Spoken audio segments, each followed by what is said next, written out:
Listo, muy buenas noches compañeros. Bueno, los que no me conocen, mucho gusto. Yo soy Santiago Giraldo o Santi Giraldo, Santi Soporte en otros casos.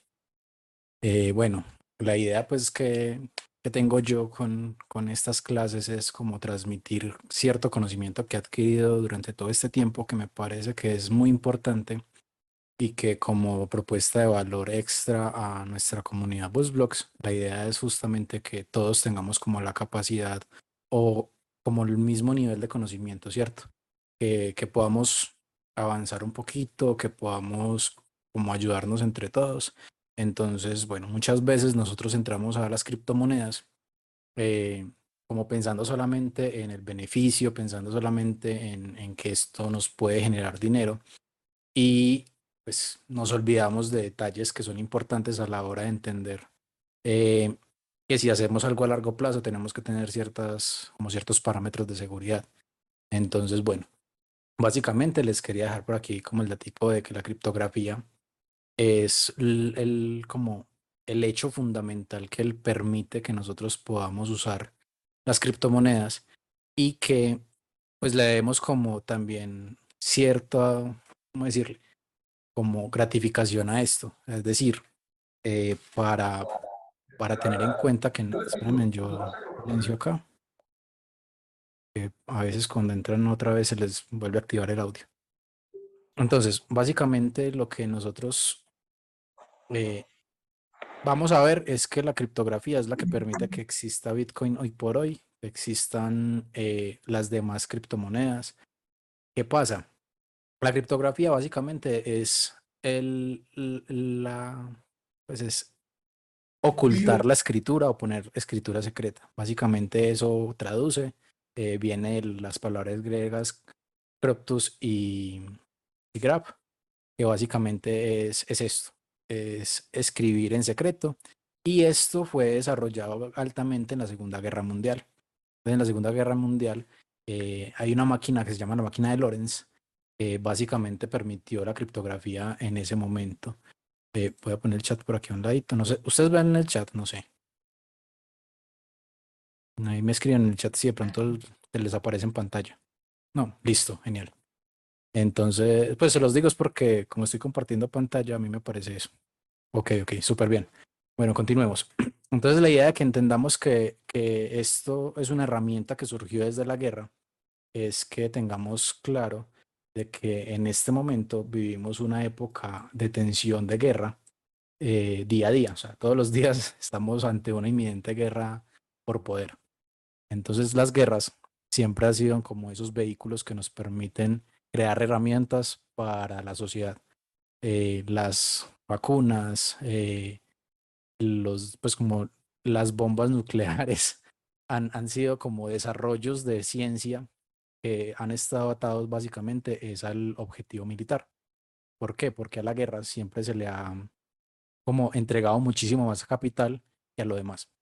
Entonces básicamente nosotros desarrollamos, bueno, la humanidad desarrolló la criptografía para lograrnos comunicar y que no nos interceptaran las comunicaciones. Todos en algún momento, creo, o yo estoy ya muy viejito, pero mientras yo soy joven, pero en algún momento en el colegio, en la escuela, nos intentamos inventar un lenguaje donde solamente nosotros nos entendiéramos entre compañeros y eso es una forma de criptografía. No sé si de pronto ustedes en algún momento lo hicieron, que creaban su propio vocabulario, sus propias palabras. Entonces, claramente, exacto. Y uno se hacía como unas carticas en clase y la profesora lo leía, no lo entendía, pero entre clases sí lo entendíamos, ¿cierto? Básicamente, eso fue como nuestros primeros acercamientos a la criptografía. Pero yo les quiero mostrar, Código More también tiene que ver. Mario, ahorita reviso. Entonces, les voy a mostrar más o menos cómo funciona la criptografía, pues, pero para que ustedes lo vean. O sea, en esta plataforma se las voy a enviar para que ustedes lo cacharreen directamente. Sí, código Morse, claro. El código Morse fue también una forma, pero era una forma de enviar mensajes a distancia. Más que encriptados, era una forma de enviar mensajes. Entonces, el código Morse, dependiendo del desarrollo, o sea, digamos que cada pueblo tenía su código Morse particular. Entonces, era su forma de encriptado. Era su forma en la que cada uno interactuaba con el código Morse. Pero realmente, si yo entendía cuáles eran las palabras, yo ya lo tenía descifrado. No había como un mecanismo que me encriptara directamente las palabras. Pero sí, era una de, de las formas de comunicación encriptada, por decirlo de alguna forma. Exacto, es más como un idioma. Les voy a enviar aquí para que si quieren lo cacharren. Entonces, básicamente este programa es online, pues para que juguemos. Nos permite a nosotros crear como una frase o un texto y encriptarlo. Entonces, vamos a decir, hola familia Bullblocks, ¿cierto? Vean que aquí eso es un simple mensaje, ¿cierto? Y yo le voy a poner una clave, voy a decir que la clave es Bullblocks. Si yo le doy aquí en cifrar, automáticamente me crea un código que se los voy a enviar a ustedes. Cada uno de ustedes puede copiar ese código y pegarlo en el navegador, pues aquí mismo, poner la contraseña que es y darle aquí en descifrar. En teoría, les debería volver a mostrar este Hola familia Bullblocks. Pero también le pueden poner una clave diferente, digamos. Eh, si me lo cifro igual. Entonces, ya cifré esto y le voy a agregar cómo están. Pero antes de cifrarlo, le voy a poner clave y lo voy a cifrar. Ahora, si yo lo intento descifrar eh, con la clave anterior, me dice, la clave es incorrecta, ¿cierto? Si yo le pongo clave y lo descifro, bueno, ya lo había borrado, y lo descifro, vean que me descifra solamente el cómo están, no me descifra todo el mensaje. Para descifrar todo el mensaje, tengo que volver a poner la clave Bullblocks. No, eh, oh, oh, sí, aquí hubo un error y es que yo estoy descifrando un texto extra. Miren que yo estaba descifrando esto más el cómo están. Entonces tenía que eliminar el cómo están porque cambia totalmente la trama. Y ya al descifrarlo, sí me permite ver el Hola familia Bullblocks. Me confirman si lo vieron, si lo entendieron, cómo vamos hasta ahí. No sé, un 1 o un 0 en la... Si me entendieron, póngame en un 1. Si no me entendieron, un 0.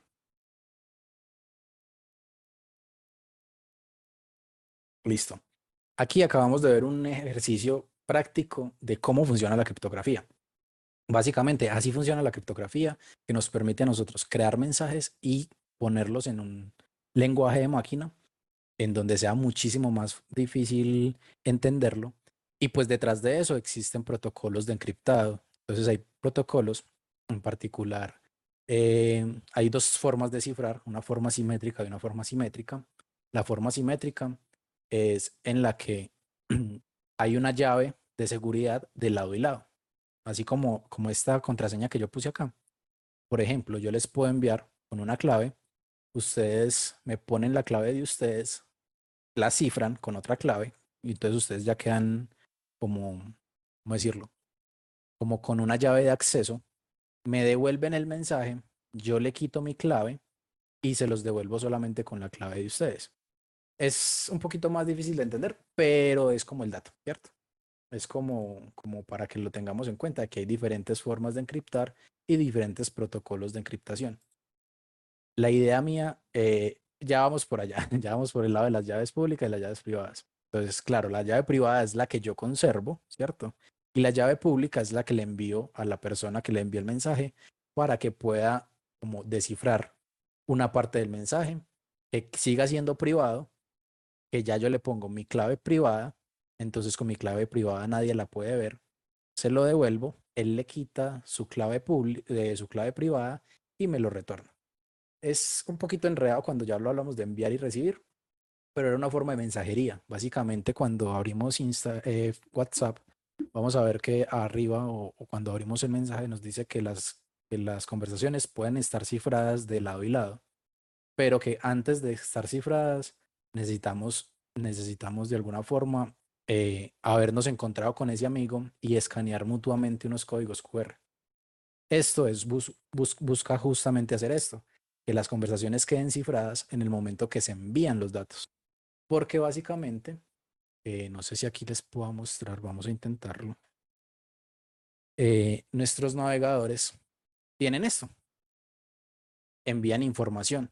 Cuando uno hace un clic o algo, todo esto todo esto hace parte pues como de una estructura. Vamos a ver si me permite mostrárselos. Vean que cada cosita del navegador está como dividida como por bloques. Esto pues ya los que sepan un poquito de programación de páginas web lo entienden un poquito más. Pero cada cosa tiene un código. Todo esto por detrás tiene código. Y todo esto por detrás llama información.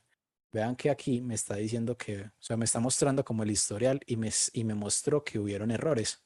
En el momento que hice las cosas, hubieron errores. Entonces, nuestra información siempre está expuesta de cierta forma. Es decir, que nosotros no la sepamos no significa que no hay personas que lo saben. Y por eso es importante darle como valor a esas cosas que están detrás. Entonces, bueno, continuamos con esta partecita aquí de la clase y ya enseguida les vuelvo a mostrar como otras cosas lúdicas. Entonces, bueno, importante es esto, entender que hay criptografía, que la criptografía es lo que nos permite a nosotros crear como una cadena de bloques, bueno, ahí es donde va el tema, que nos permite a nosotros crear una cierta información y administrarla.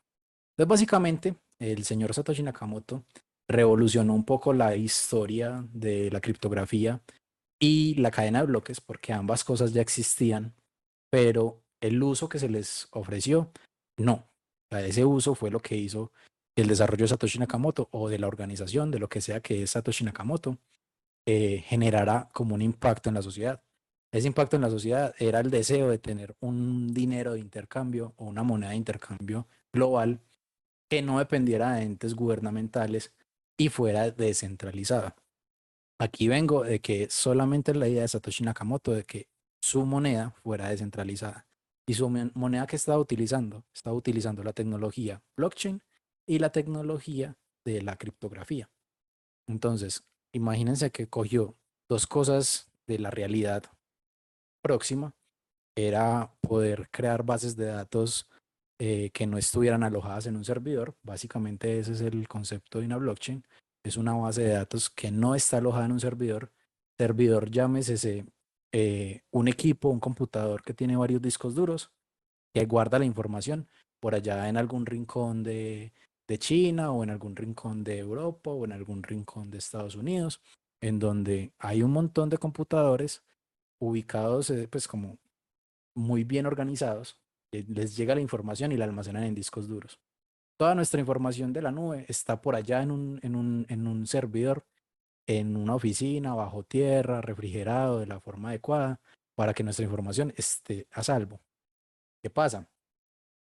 Cada vez el uso humano lleva a que la información tenga un volumen mayor. No sé si ustedes recuerdan cuánta capacidad tenía el primer computador que ustedes compraron. Por ahí en el chat un mensajito así. Yo me acuerdo que el disco duro más pro era de 250 megas y que antes había un disquete de 10 kilobytes, ¿cierto? Exacto, exacto. Entonces, antes era información que se podía almacenar en una película. Luego, bueno, no nos vayamos muy lejos. Nosotros en donde escuchábamos música. A mí me tocó escuchar música en cassette, pero no sé cuántos hayan logrado escuchar música en cassette. Por ahí en el... Entonces, la información que se alojaba en un cassette realmente era... sí, devolvíamos la canción con bolígrafo. Y uno se pasaba, entonces tocaba escuchar el otro pedazo de la canción que a uno no le gustaba. Pero esa era una forma de almacenar información. Era de una forma magnética en una cinta, se creaban como ciertos patrones que a la hora de pasarse por el lector de cassette permitían a nosotros reproducir música. Y esa era una forma de almacenar información. Luego evolucionó a los CDs. y pues ya el CD era un poquito más portable y tenía un poquito más de capacidad. Entonces empezamos a almacenar no solamente música, sino también imágenes. Entonces logramos codificar las imágenes a ceros y unos que se pudieran leer el Wallman en el CD, y luego pasamos al primer DVD. Y los primeros DVD nos permitieron a nosotros ver películas en la casa. Pero antes de eso ya veíamos películas por VHS, que también era una forma de tecnología en donde se almacenaba por medio de una cinta la información de un video. Entonces vean que toda la información se ha ido almacenando de alguna forma en plataformas que han ido evolucionando. Entonces era necesario que también evolucionara la plataforma de los discos duros o las bases de datos. Entonces ya también está almacenado en discos duros, pero no son discos duros alojados en un solo lugar, sino que todos esos discos duros los estamos alojando en los nodos validadores de cada red, ¿cierto? Por eso es tan importante entender que en una blockchain es algo más que solamente, ay, sí, por donde pagamos las comisiones o por donde pasamos nuestros NFTs o nuestras monedas. Entonces, ¿se acuerdan que les dije que esta clase iba a ser importante para todos? Porque de pronto muchos datos de esos uno no los tiene presentes o lo sabe, pero nunca se ha preguntado realmente por qué es que esto está funcionando así. Básicamente estamos teniendo un Internet avanzado en donde cada vez las utilidades están más descentralizadas y esa descentralización nos permite a nosotros crear otras cosas, ¿cierto? Eso es lo que tenemos que entender. Y no todas las criptomonedas, no todas las blockchains tienen por qué ser descentralizadas. Hay que hacer esa claridad. ¿Por qué? Porque básicamente yo como, digamos, yo tengo una empresa y yo quiero tener toda mi información en una blockchain, yo puedo distribuir los computadores de la blockchain de mi empresa en diferentes zonas y tener mi propia blockchain construida, ¿cierto? Pero ser yo el administrador de esa blockchain, ¿cierto? Y no tiene por qué estar mal, simplemente es la utilidad que le estoy dando yo a mi empresa. Pero ¿qué pasa? Que si yo puedo expandirme a Santichain, si yo me puedo expandir a, a un mundo globalizado en donde la información pueda estar encriptada, entonces básicamente no es pública, nadie más la puede ver, que es lo que pasa con las criptomonedas. O sea, la información realmente está encriptada. Que nosotros podamos ver la dirección pública de las wallets es otra cosa, pero de igual la información está encriptada. O sea, el hecho, lo que conforma la criptomoneda, eso que está ahí está encriptado. Lo que da valor a la criptomoneda es cómo se está utilizando y ese archivo encriptado, cómo le favorece a toda esa comunidad. Y traemos con Motelcoin. Pero yo creo que si me dan unas semanitas, creamos Motelcoin, o sea, creamos la cripto sintética, al menos en la testnet, para jugar con ella. Y podríamos crear entonces sí una criptomoneda para eso, en el metaverso del Tinder. Uy, eso, o sea, Pablo, ahí hay plata. O sea, créame que empezar a ligar en el metaverso va a ser poderoso. Y es difícil conseguir pareja en la vida real. Pero bueno, dejemos eso a un lado. Continuemos. Entonces, bueno, ya les di los como pasos grandes de qué es la blockchain. Entonces, básicamente la blockchain se va a resumir en una cadena de bloques en donde cada bloque o como a cada eslabón está cargado de información de ceros y unos. O sea, si ustedes pueden ver, nosotros nos dicen, ay, si es que se está creando el bloque. Que se esté creando el bloque básicamente es que se está cargando de información que una vez se termina como la información que puede almacenar ese bloque, pasa al siguiente y se empiezan a anidar. Entonces ese proceso de anidación es el que en algún momento genera ciertos beneficios a los mineros, que es lograr anidar toda la información de manera correcta y que quede con el mismo cifrado de encriptación, más o menos así. Entonces les voy a mostrar algo muy interesante y es por qué las wallets son tan importantes y por qué nosotros las tenemos que, o sea, por qué deberíamos entender qué está pasando detrás de esas wallets. Entonces, bueno, básicamente existen wallets centralizadas y wallets descentralizadas. Las wallets centralizadas casi siempre las tenemos en blockchain, en los DEX, perdón, casi siempre las tenemos en los exchangers, que son las plataformas que nos permiten a nosotros utilizar criptomonedas, pero ellos son realmente quienes tienen acceso a esos tokens o a esas monedas que nosotros estamos comprando.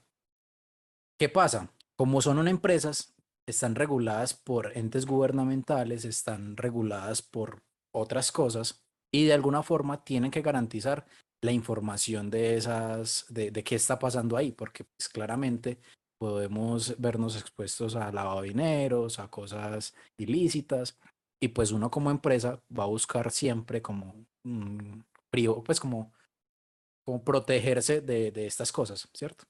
Entonces, los exchanges normalmente nos ofrecen a nosotros un soporte técnico, nos prestan el servicio pues de articular los servicios, pero nosotros no tenemos el total control de los fondos. O sea, si nosotros de alguna razón queremos retirar todo de un momento a otro, al exchange le va a parecer extraño porque posiblemente nos robaron la cartera o porque, no sé, perdimos pues como nuestra conexión y alguien más lo está intentando. Entonces ellos como por cuidarte, también te están privando, ¿cierto? Te están quitando como la libertad de mover con, con total libertad tus fondos.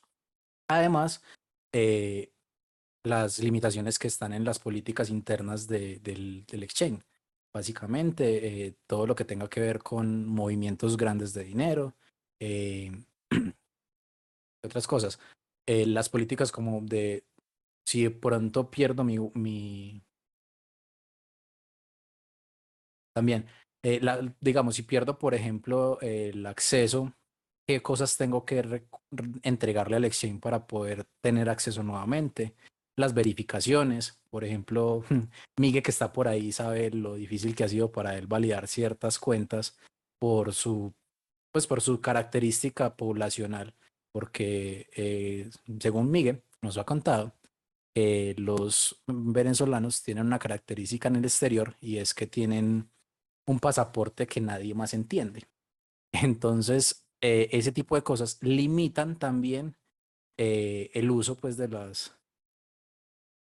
tener un pasaporte extraño. Exacto, limita básicamente es el cómo lo uso y que tengo que entregar cierta información para poderlo usar. Caso totalmente opuesto en las wallets descentralizadas, porque básicamente soy un número en la red y a la red no le importa qué estoy haciendo o qué soy. Simplemente soy un número. Y no le importa de dónde nací, de dónde vengo, cuánta plata tengo, nada. Simplemente soy un número que me creé para tener cierta funcionalidad.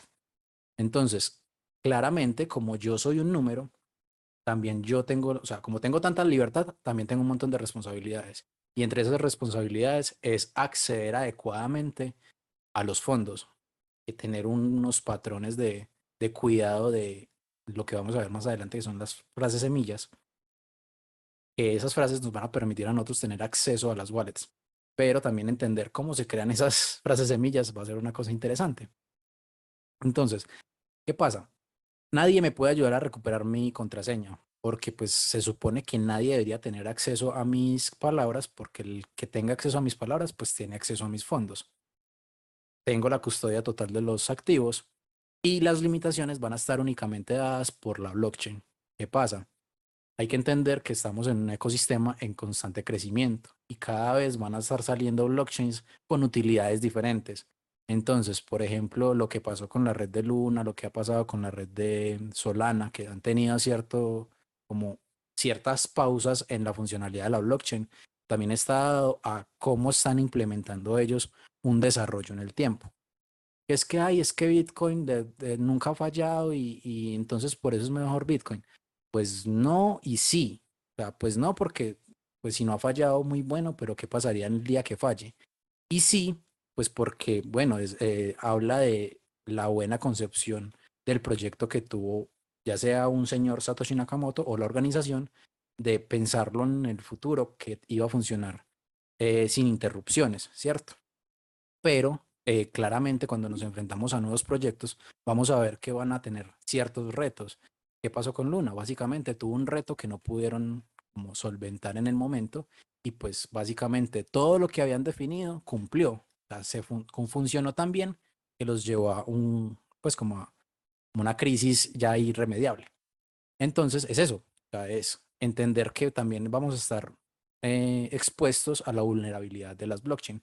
Pero esta exposición también la tienen las wallets centralizadas, porque básicamente eh, el administrador de la wallet centralizada tiene que tener ciertas, o sea, sí o sí tiene que estarse moviendo por las wallets descentralizadas.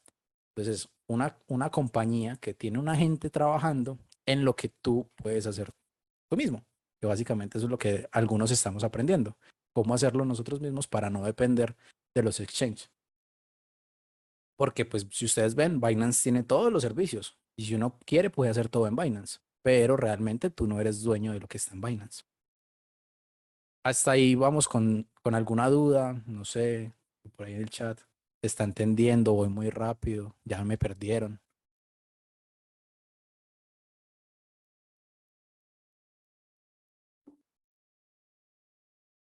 Ya todos se lo sabían.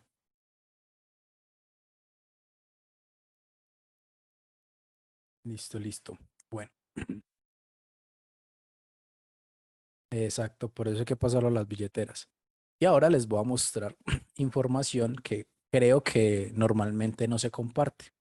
Y es qué hay en qué hay en la frase semilla. O sea, qué pasa en la frase semilla, cómo funciona, cómo se generan esas palabras semillas cuando nosotros creamos una wallet. Y vuelvo y les digo por qué es tan importante que las almacenemos bien. Aquí les cuento una anécdota y es que llevaba muchas horas de mi vida intentando encontrar una información que luego de haberla encontrado me fue súper fácil seguirla encontrando.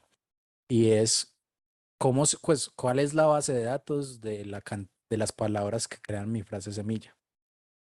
No sé si en algún momento se han preguntado, pero existen 2048 palabras que conforman ¿cómo es que se llama? Como el listado de palabras que pueden crear una frase semilla.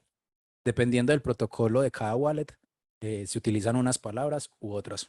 Normalmente todo como que se alinea a protocolos o se alinea como a un patrón, un estándar que funciona y otras personas lo empiezan como a utilizar, pues como para que volvernos a inventar otras 2048 palabras. Le cambiamos dos o tres y ya. Entonces, el listado de palabras de Bitcoin posee 2048 palabras. De hecho, bueno, bueno, les voy a mostrar algo que hice y es que dos, compilé dos listados de palabras para mostrarles más o menos cómo y qué palabras se utilizan. Y esta información claramente está libre, la pueden buscar, pero básicamente vean que aquí, bueno, y también conté cuántas letras tiene cada palabra. Eso es gente desocupada. Entonces me di cuenta que las palabras de Bitcoin, la palabra más larga tiene 14 caracteres y es la única que tiene más de 8 caracteres. De resto, todas estas palabras, ahí van a ver, hay 2048 palabras exactas y esto hace que una frase semilla de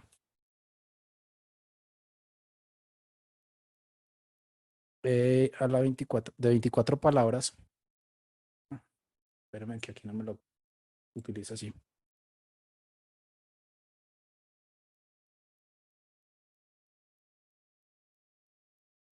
Una, una frase semilla de 24 palabras pues tiene 2.9 por 10 a las 79 ceros. O sea, pongan 79 ceros al 2.9 y esa es la cantidad de combinaciones posibles de crear una frase semilla. No sé si son conscientes del número tan grande que es.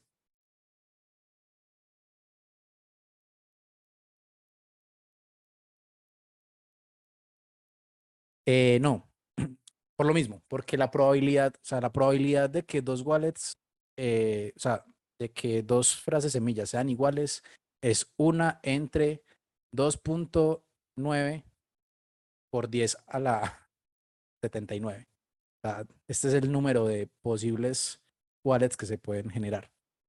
Y pues este número realmente es difícil de imaginar porque incluso es superior a la cantidad estimada de estrellas en el sistema solar. Entonces, pues es bastante alta. Entonces, claro, la siempre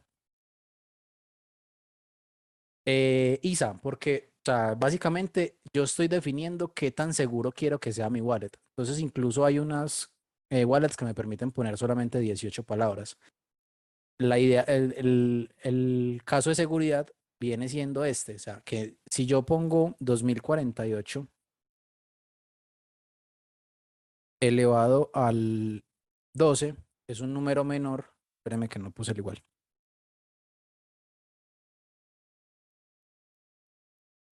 Ay, espérame, no me quedó el elevado.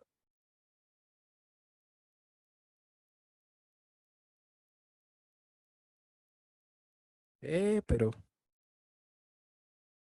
no me quiere dejar. Ya yo cambio este.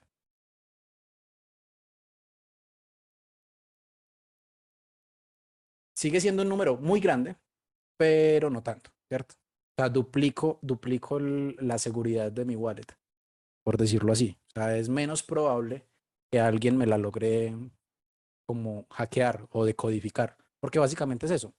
Eh, Hay un patrón de aleatoriedad que me genera cada wallet. Entonces, eso es lo siguiente que les quiero mostrar. El patrón que genera las wallets de, de Bitcoin, en particular, miren que nos permite a nosotros, como el patrón es el bit 39, ¿cierto? Esto lo que hace es que usa como cierto patrón de aleatorio, ¿cierto? Como que empieza a decir, voy a revolver 3 veces una sopa y voy a sacar 5 palabras. Revuelvo otras 2 veces y saco otras 5 palabras. Otras 2 veces y otras 5 palabras. Entonces este patrón genera, o sea, le adiciona más aleatoriedad al sistema. Entonces, de manera aleatoria, yo puedo generar un número. Y básicamente esto es lo que ocurre cuando nosotros creamos una wallet. Entonces, les voy a mostrar aquí, que aquí yo simplemente tengo una función random en donde yo le digo, venga, entrégueme un número del 2 al 240, al 2048.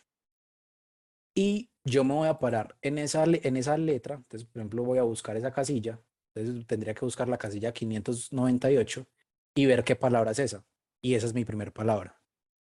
Ya después, entonces lo hago cada vez y pues cada vez podría determinar con un patrón aleatorio diferente para generar mi wallet. Entonces, si ven, yo les estoy explicando cómo se crean inicialmente sus palabras semilla. Cuando ustedes le dan en crear nueva cuenta o crear frase semilla, lo que están haciendo es darle clic a una función que va y coge 24 palabras así aleatoriamente y te las muestra en pantalla. Como te las muestra en pantalla una única vez, ¿cierto? Tú las debes almacenar muy bien. ¿Por qué? Porque ¿qué pasa si escribes mal una palabra? Posiblemente podrías venir, buscar el listado de palabras de esa wallet que creaste y mirar si la palabra que crees que es está bien y de pronto, ay, es que me equivoqué escribiéndola, pero no hay ninguna otra palabra similar a la que yo escribí. Esa sería la única forma como de recuperar una wallet y es que de pronto hayan escrito mal una letra o algo así. Y pues sería un trabajo súper arduo, pero pues es una forma, ¿cierto? En caso contrario, aplicamos YBB, es decir, no podemos acceder nuevamente a esa wallet y si no podemos acceder nuevamente a esa wallet, todos los fondos que estén ahí se pierden. Y claramente esto nos entrega en un orden correcto porque así como les mostré ahorita, me voy a devolver acá. Ah, no, les voy a mostrar cómo funciona el cifrado de, de Bitcoin.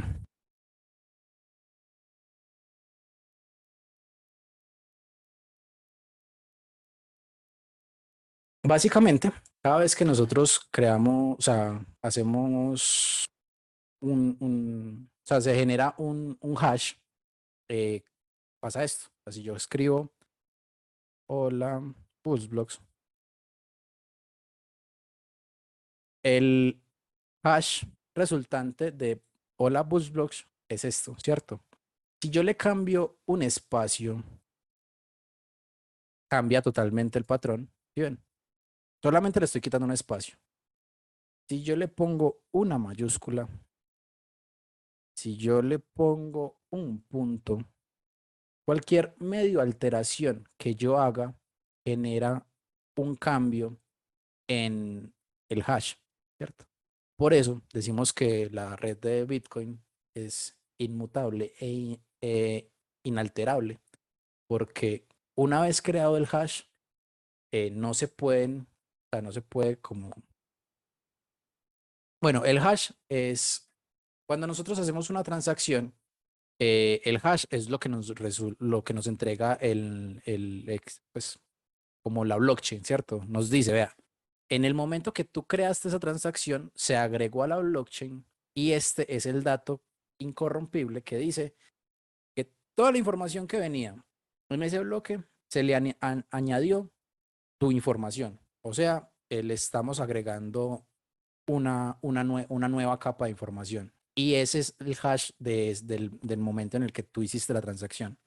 Entonces, el hash siguiente que se genere tiene que conllevar ese anterior. ¿Se acuerdan lo que hicimos ahorita de que les cambié el cifrado? Que cifré dos veces un texto. Listo, básicamente eso es lo que pasa. Que como vuelvo a cifrar, me van a generar una única identificación de los datos que hay en ese bloque. Y por eso es que yo puedo rastrear el bloque con el hash, ¿cierto? Porque voy exactamente al lugar donde se creó, porque es ahí es donde está esa información. De ahí en adelante, de ahí hacia atrás o de ahí en adelante, yo no tengo información, yo no puedo analizar mucho esa información. Solamente puedo analizar la información en la que yo hice interferencia. Yo sí podría pues ir y consultar los bloques y revisar toda la información del bloque y saber, por ejemplo, cuántos movimientos se hicieron, o sea, cuántos bitcoins se movieron de un lado a otro, porque toda esa información es pública y está en el bloque, pero el hash es único, ¿cierto? Entonces, por eso es tan importante que a la hora de hacer transacciones podamos pedirle el hash a nuestro cliente para saber qué hizo la transacción y que no nos está robando. Porque si nosotros no podemos rastrear el hash o no podemos rastrear la dirección de la orden, pues básicamente es porque esa orden no existe. ¿Entienden por qué es importante como entender estos conceptos para ir un poquito más allá? Entonces, claramente, cuando nosotros hablamos del hash, de direcciones públicas, de direcciones privadas, de llave semilla, son conceptos que pasan muy por el aire, pero muchas veces no somos conscientes de la importancia de darle un resguardo adecuado a estos, como, a estos términos, a estos datos, porque justamente las llaves públicas es algo que todos podemos ver y me voy a ir a peor, que todavía funciona, pero pues hay que cambiarlo y les debo un tutorial de cómo funciona. En una transacción puede haber más de un hash. En teoría no, porque si es una transacción al ejecutar se ya crea un hash, ¿cierto? Entonces, si esa transacción, pues yo hago otra, pues básicamente estoy haciendo otro hash, porque es que estoy agregando información. Cada vez que yo agrego información, estoy cambiando como el estado de las cosas. Vean, por ejemplo, voy a aprovechar aquí que tenemos la wallet de Bullsblocks y nos vamos a parar en la red de Ethereum. Bueno, voy a cogerla aquí y me voy a ir a consultar solamente esto. Entonces,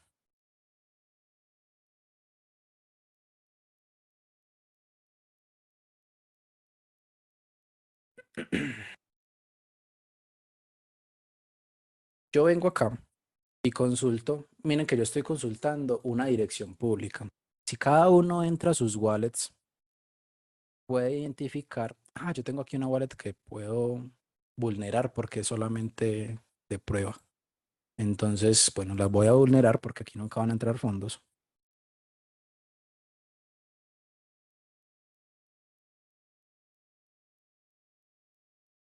Entonces aquí les voy a mostrar. Básicamente cuando nosotros tenemos una wallet, siempre vamos a tener una dirección pública y esta dirección es a la que nos llegan los fondos. Entonces básicamente, cuando nosotros copiamos esto, estamos diciendo todo lo que sea BNB, o sea, todo lo que esté en la red de Binance Smart Chain, ¿cierto? Porque esta es la dirección pública de esta blockchain, ¿cierto? La blockchain de Binance eh, es, o sea, todo me va a llegar ahí. Entonces, es que yo mandé unos Tether por la red de Binance Smart Chain. Entonces, la dirección que copiaste seguramente es esta. Que es que yo mandé unos, no sé, Bitcoin por la red de Binance Smart Chain. La dirección que copiaste probablemente sea esta misma. Esto hablando de ciertas wallets que nos entregan siempre la misma dirección. En el caso de Ledger y SafePal, las frías tienen como, por ejemplo, Ledger genera una dirección diferente para cada transacción, pero las envía directamente, o sea, como que internamente hace un puente entre la dirección que pone pública y la dirección privada, pues, o la dirección pública personal. Eso es como para evitar como que lo rastreen mucho a uno. Y en SafePal yo también puedo hacer lo mismo. Tengo como 10 direcciones diferentes y puedo elegir cualquiera de ellas y todas van a llegar a la misma cuenta. Entonces, básicamente, esta es mi dirección pública. Entonces, en esta como no hay nada, pues no se va a ver. Pero si yo entro eh,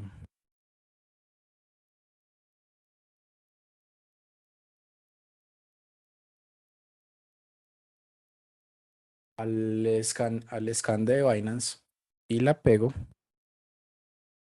probablemente pues me muestre información y me diga, vea, esto es una billetera que nunca se ha utilizado, porque básicamente no hay información. Caso contrario a la de Ethereum, ¿cierto? Cuando yo la busco, bueno, en esta sí me muestra información, pero no muchos detalles. Me dice, en esta wallet hay esto, ¿cierto? Y yo puedo ir y revisar cuándo se hizo la transferencia, ¿cierto? Puedo ver toda la información pública, porque la blockchain es pública, y también podría leer el contrato. Entonces hay una cosa que llama contratos inteligentes, que nosotros en teoría también podemos ser conscientes de qué información hay detrás. Ya quienes están un poquito más avanzados en programación pueden intentar como cacharrear un poquito ahí y ver esa información qué tanto me está diciendo. Pero básicamente yo podría auditar los contratos inteligentes de las cosas que hago. Entonces, en un contrato inteligente tiene que estar todo lo que define la moneda. Entonces, si yo pudiese entender el contrato inteligente de, no voy a decir nombres, pero alguna de esas plataformas que nos prometen a nosotros una cantidad absurda de dinero por simplemente invitar amigos, me podría dar cuenta de que si ellos tienen un contrato inteligente, en el contrato inteligente tiene que estar definido hacia dónde se van a ir los fondos o si van a permanecer ahí, qué va a pasar con esos fondos, ¿cierto? Eso es algo importante, pero pues básicamente si ustedes en algún momento, pues en algún momento podemos hacer el análisis con James, me va a preguntar, de hacer el análisis de qué pasa o sea, cuál es el contrato inteligente de Bullblocks. En el contrato inteligente va a haber toda la información de la que ellos nos han hablado. Por eso, porque es un contrato inteligente donde se define todo lo que va a pasar con el token, ¿cierto? Y toda esa información muchas veces no la tenemos clara. No sé si de pronto ahí me captan. Espera que se me perdió el chat. Ahora sí. No sé si tengan dudas.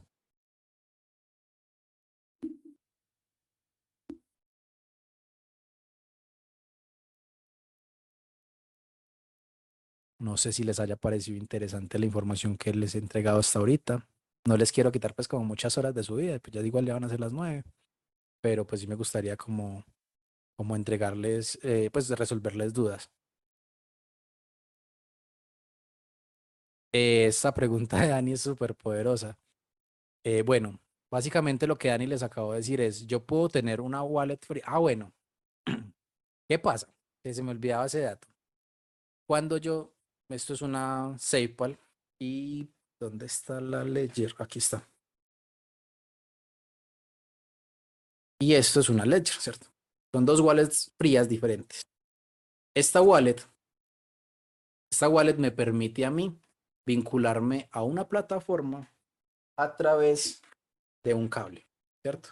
Para poder que esto funcione, yo necesito este cable. Por este cable pasan datos y van al computador. Si mi computador por alguna razón llega a tener un virus, una cosa extraña que lea todas las entradas de información, yo podría, pues, de alguna forma estar un poquito vulnerable. O sea, no estoy diciendo que van a estar vulnerables, pero podría estar un poquito más vulnerable con esta que tiene una conexión a con esta que nunca me tengo que conectar a un cable para hacer una transacción. Porque yo básicamente estoy siempre escaneando códigos QR con la camarita que él trae y con el código QR que me genera el celular. ¿Qué pasa? Eso es un protocolo de crear las wallets, ¿cierto? Entonces, ya ustedes vieron cómo se crean las palabras semilla. Si yo creo una palabra semilla en este aparatico, que nunca se ha conectado a internet o en este aparatico, que no sean, bueno, pongámoslo con este, que este nunca se conecta a internet para crear la cuenta. Si este que nunca está conectado a un computador a nada, me crea las palabras semilla, ¿ustedes dónde creen que están alojadas esa información de las palabras semilla? Hay posibilidad de que pronto algún navegador haya visto esa información. Cierto que no, o sea, porque nunca se ha conectado a internet. En este aparatico, en Ledger, ya les voy a responder ahí. En Ledger, ya sea la Ledger X o esta, de igual se crea la frase semilla en este aparatico. Y él tiene una información básica que mantiene, igual en esta. A ellos mantienen como esa información base. Pero si usted le mete mal la contraseña 3 veces a cualquiera de estos dos dispositivos, automáticamente ellos se formatean, ¿cierto?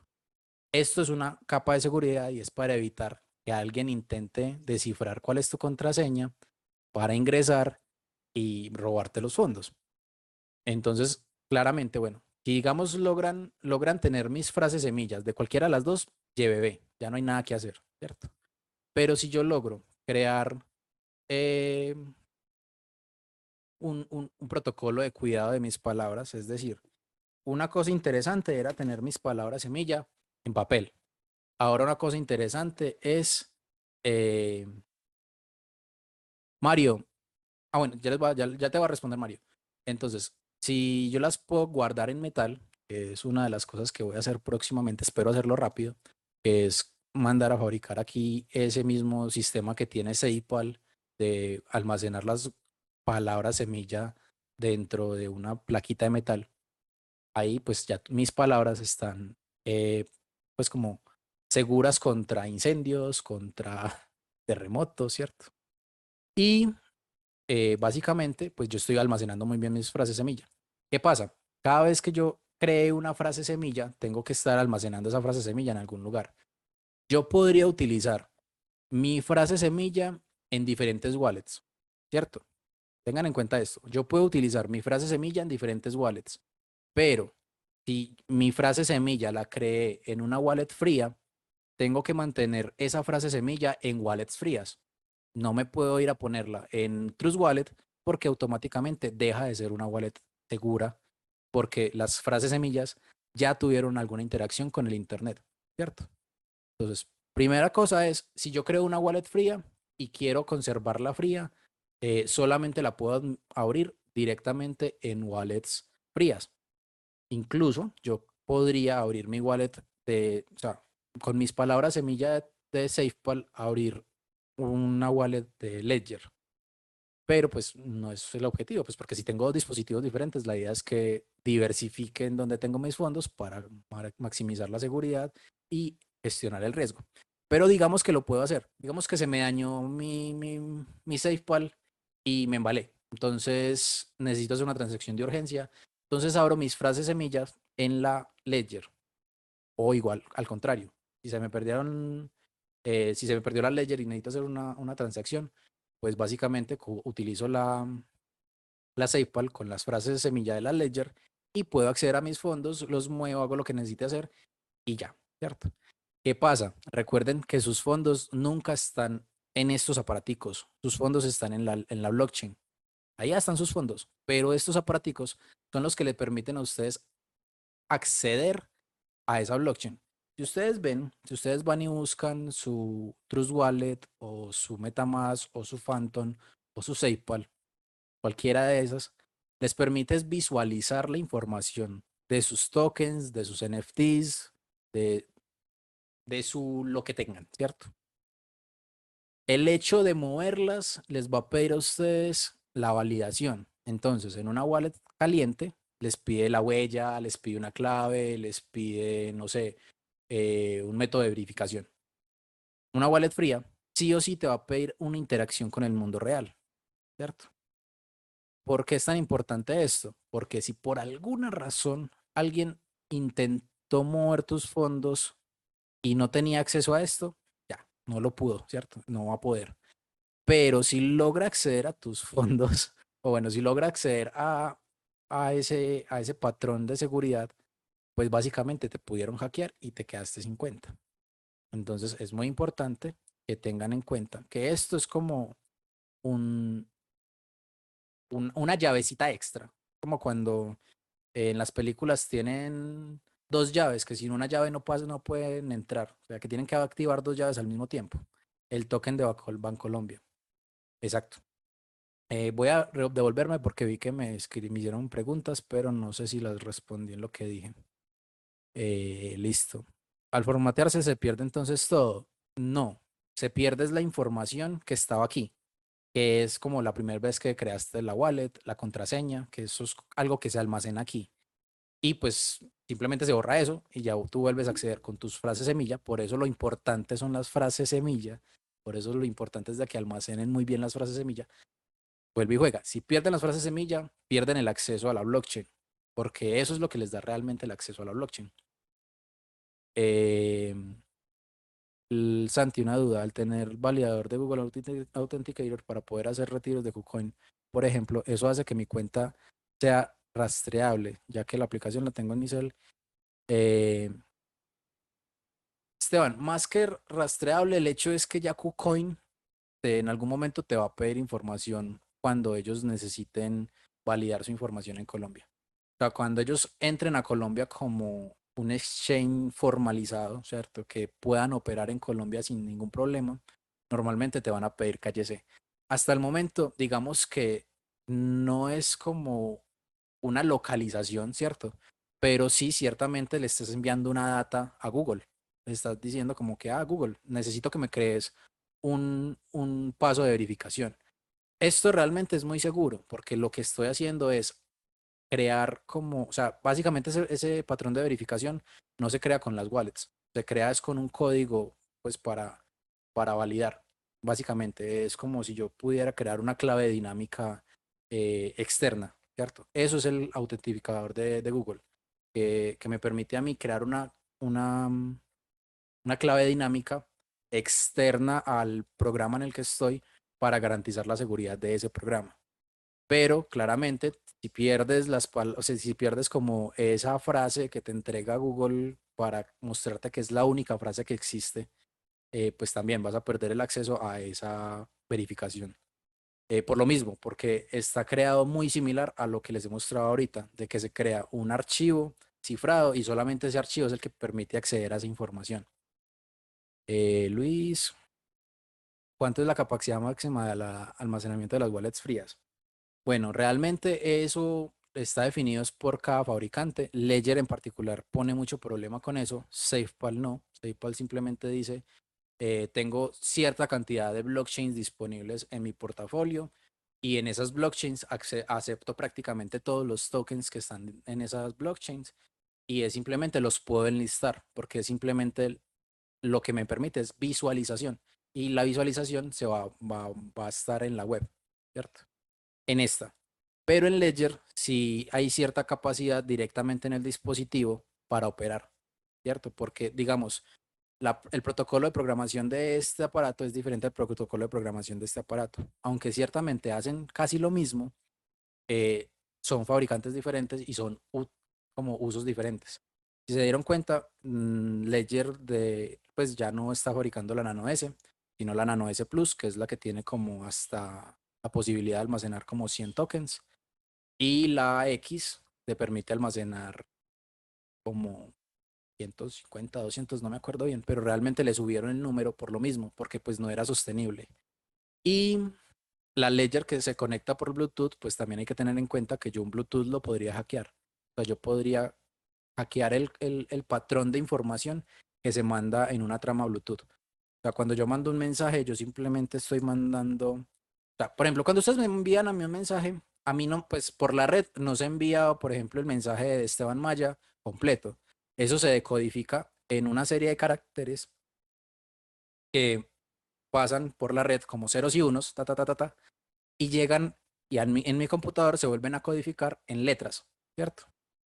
Yo podría robarme una trama de información y ver qué es lo que se envió por medio de internet o ver qué es lo que se envió por Bluetooth o ver qué es lo que se envió por USB, ¿cierto?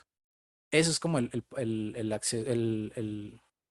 como lo que me permite a mí pensar en que hay que tener un poquito más de cuidado, de que hay que hacer las cosas con más cuidado, que uno no se puede conectar en cualquier lugar ni en cualquier red. Eh, Voy a ver si en algún momento les muestro, o sea, es que es más complicado, pero voy a ver si les muestro cómo yo puedo hackear mi internet, ¿cierto? Cómo yo puedo poner un programa a escuchar todo lo que se está enviando y recibiendo por mi internet, por mi wifi, y cómo eso en algún momento puede ser también pues, una herramienta para darme cuenta que tengo que tener cuidado a la hora de conectarme a cualquier red wifi o cualquier otra red, ¿cierto? Luis, creo que queda claro lo del almacenamiento, ¿cierto? Isa, Santi, o sea que según eso es mejor SafePal que no se conecta. Mejor o peor, eso depende. O sea, cierto, eso depende de la usabilidad, depende de lo que voy a utilizar, pero en mi concepto da un grado de seguridad extra, que es que no está conectado a Internet. Pero también puede haber un factor de seguridad en cuanto a que es que me está generando códigos QR y yo podría crear un supercódigo que me genere códigos QR aleatorios muy, muy rápido, a ver si logra crear el código QR que me estaba creando la wallet. Digamos que es como, podría ser como la desventaja también de SafePal. Pero pues es como todo, es entender que hay niveles de seguridad y la idea es como utilizarlos para nuestro beneficio. Migue, para ello no las necesitan tener suyas privadas. Ah, bueno, sí. Cuando a mí me logran, o sea, cuando logran acceder a mi wallet y conseguir mis llaves privadas, tienen acceso a mover los fondos, ¿cierto? Y en el momento de tener acceso a mover los fondos, pues apliquen YBB. Perfecto, gracias Santi, Miguel, yo estoy usando KuCoin.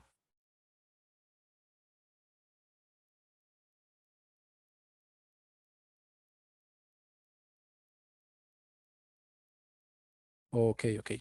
No sé si respondí todas las preguntas. Bueno, de igual, ya lo que dice Miguel lo va a leer bien.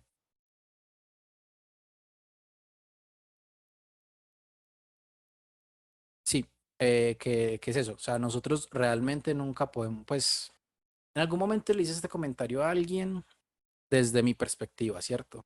Y es, nosotros realmente no estamos totalmente descentralizados, porque estamos utilizando Internet de una compañía, energía de una compañía, computadores de unas compañías, que esos computadores están hechos con componentes de algunos fabricantes y esos fabricantes tienen una compañía. Entonces, básicamente, no estamos tan desligados del sistema, sino que hacemos parte de un conglomerado de sistemas que, si se llegase el momento, podría ser rastreable. Básicamente, todas las empresas van a, o sea, en este momento de la historia, tienen que hacer procesos de trazabilidad y esos procesos de trazabilidad lo que buscan es eso, que si hay algo malo, algo deforme, algo que falló, se pueda decir en qué momento de la línea de producción falló. Esto lo permite la blockchain, ¿cierto? Yo saber cuál haya sido la evolución de un producto desde que era, ejemplo, mi computador, desde que era simplemente una placa llena de cobre con un montón de componentes sueltos, a que ya luego fue una tarjeta madre con una cosa que llaman disco duro, con una cosa que llaman memoria RAM, con una cosa que llaman procesador, que pueden ser de diferentes marcas, pero que permiten una cosa útil, ¿cierto? Pero si por casualidad mi procesador, alguien logró hackear todos los procesadores del mismo lotaje, de la misma producción, yo como empresa, digamos Intel o AMD, debo tener la capacidad de decirle a mis usuarios que sus computadores fueron hackeados. En este momento es algo que no es tan imaginable, o quizás sí, no sabemos en qué está trabajando la tecnología, pero es eso. Básicamente estamos inmersos en una tecnología que no es descentralizada. Entonces tampoco puedo decir que somos totalmente descentralizados. Al menos esa es mi percepción, ¿cierto? De Santiago Giraldo, que piensa de que como somos personas que utilizamos redes, que utilizamos sistemas, no siempre estamos fuera del Internet y somos ciertamente rastreables. Google nos muestra al final del año cuáles fueron nuestros mejores lugares en donde estuvimos. Facebook sabe cuáles son las cosas que nos gustan. Entonces, podemos rastrear los moteles que más se han frecuentado y toda esa información está ahí, ¿cierto? Ciertas compañías la tienen. Lo que busca la descentralización es empezar a quitarles un poquito de información, pero no podemos decir como, ay, es que no, ya, simplemente ya nos desligamos del sistema, porque pues seguimos utilizando un Internet, ¿cierto? No hay un Internet global libre. Y si lo hubiera, como el que plantea Elon Musk, él tendría acceso a toda la información que está llegando a ese punto de validación. Entonces también hay que verlo con una perspectiva de, hey, sí, muy bacano tener acceso a Internet de forma global, pero ¿qué patrones de seguridad hay en esa comunicación, cierto? Tan cifrada está esa comunicación. Cuando logremos cifrar todos los proyectos, todos los protocolos, todas las cosas que funcionan, que todo sea totalmente descentralizado, podríamos pensar en una descentralización global. Pero hasta que eso ocurra, creo que somos partícipes de una pequeña descentralización que nos da una cierta sensación de libertad, pero totalmente no somos libres. Como humanidad en general, desde hace muchos años, no somos libres, ¿cierto? Hemos sido como castigados al pensamiento de otras ideologías, de otras culturas, entonces no somos libres totalmente y estamos adquiriendo patrones de la libertad que otras personas pensaron que era libertad. Entonces, creo que es dejarlo vamos a utilizar herramientas que nos permiten desligarnos un poquitico del sistema, pero no ser tan radicales con el sistema, pienso yo. No sé si hayan más dudas, si les gustó, si les parece interesante. Es mi primera vez.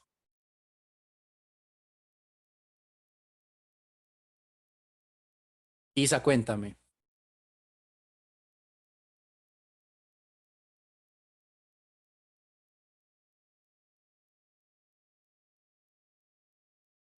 Creo que Isa está escribiendo. Esteban, muchas gracias, Omar. Ay, ya me dio penita. Muy buena clase, excelente. Bueno, a los que ya sabían cositas de criptos, ¿cómo les pareció la clase? ¿Les pareció que fue una clase muy básica o en serio encontraron información muy valiosa? Isa, una duda, si la frase privada te la da la billetera cuando la activas, ¿cómo puedes tener la misma para dos? No, yo puedo utilizar una misma wallet para crear dos frases semillas diferentes y también puedo crear una misma frase semilla para crear cuentas diferentes y cada cuenta me permite tener una clave privada diferente porque es una cuenta. O sea, ejemplo, yo tengo, ¿qué tengo aquí a la mano? ¿Qué tengo aquí a la mano? Esto. Yo tengo esta libreta, ¿cierto? Yo en esta libreta puedo crear información única en esta página y otra información única en esta página. Siguen siendo un único elemento, ¿cierto? Este sería el elemento llamado frase semilla, pero dentro de mi frase semilla tengo como una libreta diferente. Pues digamos que yo hago un conjunto de hojitas que son una libreta. Entonces esta libreta es la libreta personal, la libreta del trabajo, eh, los pendientes para el fin de semana, eh, los sueños que quiero cumplir, ¿cierto? Más o menos así. Pero todo hace parte de mi frase semilla. Igualmente funciona con la wallet. Tengo una frase semilla y tengo diferentes cuentas dentro de la frase, dentro de la wallet, que me dan acceso a lo que está en este bloque, ¿cierto? Entonces ahí está la información, la clave privada de esta información. Y desde ahí puedo tener diferentes como parámetros que son las diferentes blockchains en las cuales puedo acceder desde esta cuenta. Puedo acceder a otra cuenta con otras palabras, pues con otras blockchains diferentes, pero puedo acceder a ellas. Exacto, como subbilleteras. Espérame, yo vuelvo a leer que me pasó un montón de información. Yo vi que escribieron y escribieron. Eh,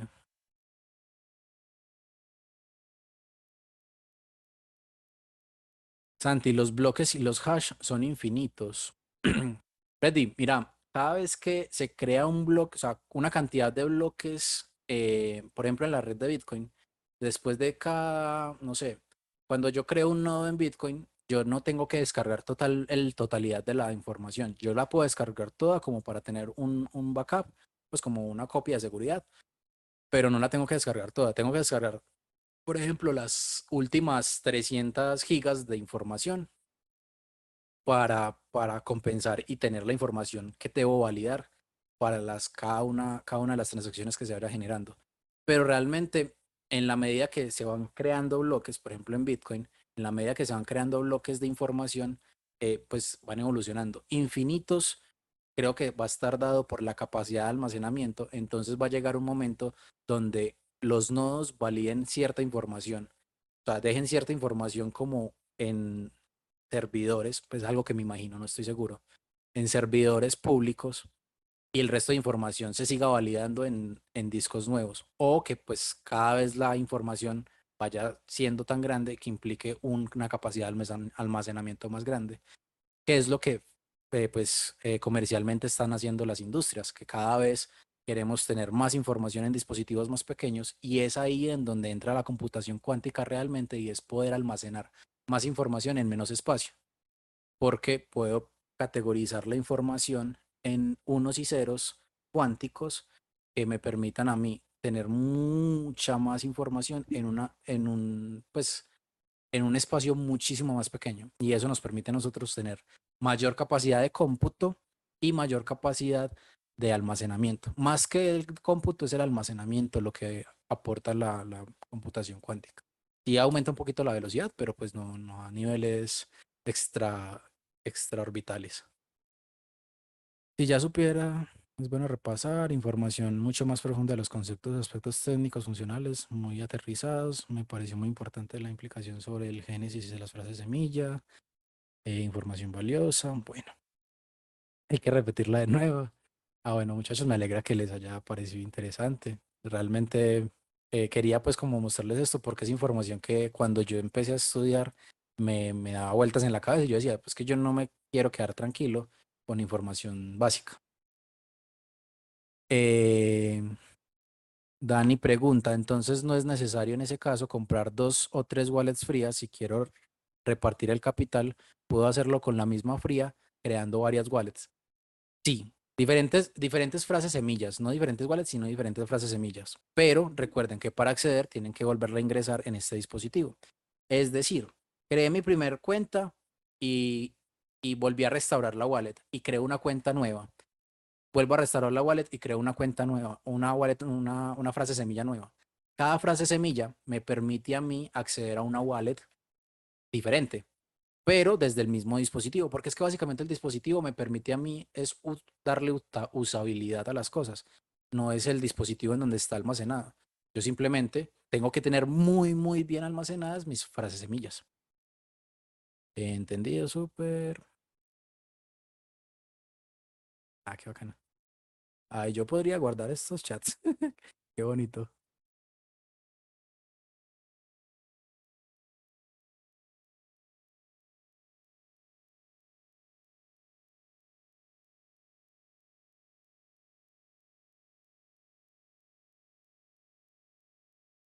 Listo. Esteban, lo voy a intentar. Pues yo casi no uso la Ledger, la verdad. De hecho, esta Ledger aprovecho para dar los agradecimientos. Es de Dani. Dani me la prestó para poder hacer los videos que pues habían pedido. Ella me dijo, yo no la estoy utilizando, úsala si querés. Para grabar los videos y pues dale, voy a hacer la tareita de mostrarles cómo se crean nuevas cuentas en una misma wallet y cómo se crean, de ejemplo, cómo podríamos crear entonces nuevas billeteras con el mismo dispositivo. Eh,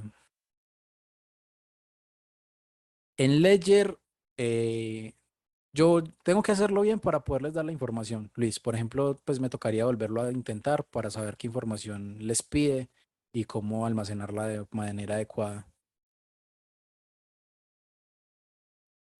Isa, no entendí que si es cualquiera o solo SafePal. Creo que cualquier wallet me permite a mí hacer eso. O sea, por ejemplo, si yo creo una nueva wallet en Trust Wallet, me está creando una frase semilla nueva, ¿cierto?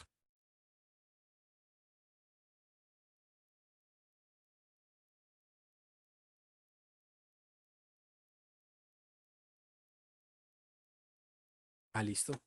Muchachos, muchas gracias por las palabras bonitas. Pues quiero como copiar y pegar todo esto y después leerlo bien otra vez, pues porque es muy motivante. Ya entiendo a Santi cuando se pone feliz cuando lee los comentarios. Listo, bueno, no les quito más de sus tiempos y voy a hacer lo de copiar y pegar todos los archivos, pues todos los mensajes. Tururú, para volverlos a leer, está muy interesante. La verdad, la retroalimentación es interesante.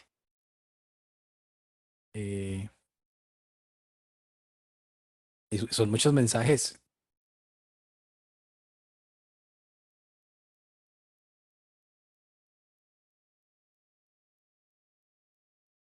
No me dejo, no me dejo. Bueno, voy a mirar si los copio al final. Pero bueno, muchachos, muchas gracias. Ah, bueno, me faltó pasar a la última diapositiva, que era la de muchas gracias. Espero que lo hayan disfrutado, que lo disfruten. Nos vemos próximamente. La idea es como ir haciendo cositas más interesantes. Eh, ya vamos a empezar entonces también con la cuestión de cómo vamos a mover nuestros fondos, cómo utilizar los exchanges, cómo utilizar ciertos protocolos descentralizados. Pero me tienen que dar un poquito de calma porque es mucha información y quiero dárselas de la manera más responsable posible. La próxima clase, o sea, la próxima clase que yo les puedo dar es el miércoles a las 8 de la noche. Eh, de igual, pues tenemos que mirar si alguien más de pronto también tiene información importante que quiera dar como una clase y nos conectamos de igual. La idea es que no sea yo la única persona que haga esto, pues yo lo voy a hacer mientras pueda, pero pues la idea es esa, que nosotros vayamos creciendo como comunidad al punto en el que todos tengamos la capacidad de hacer las cosas sin decirle a Santi, hey Santi, ¿qué exchange se está utilizando? Santi, ¿qué cosa estás haciendo? Porque realmente todos vamos a ser capaces de hacerlo y no, pues digamos que también es difícil para él gestionar su día a día, sus cosas y tener que detallar demasiada información que además también se vuelve un poco riesgoso para su seguridad. Entonces, si nos vemos el miércoles y nos vamos a seguir viendo. Entonces, la idea es seguir haciendo esto. Eh, Creo que me veré la clase y voy a sacar un videito aparte, pues como para montarlo a YouTube. Bueno, muchas gracias a los que me ayudaron a seleccionar el nombre. Ya tenemos canal de YouTube, se llama Cripto Ingenio. Y pues bueno, pueden ir a chismosearlo.